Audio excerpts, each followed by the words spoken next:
তো আজকে কি রান্না করবো সেটাই আপনাদের সাথে শেয়ার করবো। তো চলুন কথা না বেরো, এখানে ওই যে নলা মাছ দিয়ে আলু দিয়ে টমেটো দিয়ে ভালো মতন ঝোল ঝোল করে রান্না করবো। এটাই আজকে আমার শাশুড়ি বলে দিচ্ছে। তো এখানে যে আজকে বেশি তেল দিব না, অল্প তেল দিয়ে রান্না করবো, কারণ তেল আনছে অনেক ঝগড়াঝাটি কইরা পরে তেল আনছি বাসায়।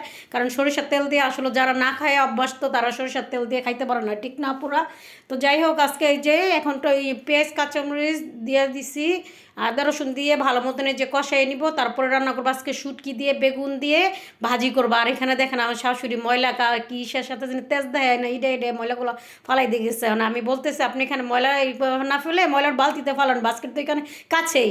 উনি যে আমার কতটি কথা শুনাইছে, বলে না আমি এখানেই ফালাম, তুই পরিষ্কার করবি। যাই হোক, এই তো রান্নার মধ্যে আমার মশলাটা ভাজা ভাজা হয়ে গেছে, আদা রসুনের গন্ধটা যাইব। এখন একটু পানি দিয়ে তারপর হলুদ জিরা ধনিয়ার গুঁড়া সব কিছু দিয়ে ভালো মতন মশলা যত কষাবেন ততই নাকি বলে মজার টেস্ট। যে আমার এই যে কষানো যে শেষ, এখন আমি দিয়ে দিব আলু। আর এই তো বেশি করে রসুন থেতলাই নিছি, এখন শুটকি ভাজি করব।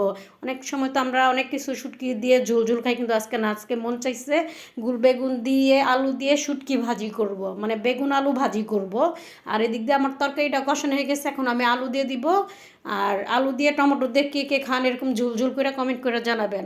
আমাদের বাসায় সবাই এরকম আলু দিয়ে টমেটো দিয়ে খেতে অনেক পছন্দ করে। খালি ওই যে শীতের সময় যে নতুন আলুগুলো উঠে না, সেটা দিয়ে খাইতে অনেক মজা লাগে। তার জন্য এই যে শীতের 2 মাস এরকম আলু দিয়ে মাছ দিয়ে ঝোল ঝোল করে খায়। আর এদিক দিয়ে আমার যে শুটকি ভাজিটা যেটা করবো, এখানে যে একটু হলুদ একটু মরিচের গুঁড়া আর কাঁচামরিচ দিচ্ছি একটু বেশি করে। শুটকির মানে রান্না ঝাল ঝাল করে রান্না করলে মজা লাগে, ঠিক না পোড়া?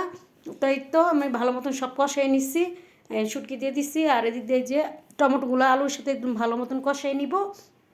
কষায় সালে একটু ঝোল দিয়ে, একদম বেশি করে ঝোল দিয়ে আপনার ধনিয়া পাতা কাঁচামরিচ দিয়ে পরে মাছগুলো দিয়ে দিবার। এখানে দেখছেন দেশের থেকে অনেকগুলো আমসত্ত্ব আনছে, খাইতে খাইতে একটুটুকু আছে, মজা লাগে। কে কে খাইছেন আমসত্ত্ব বলেন তো, টক ঝাল মিষ্টি।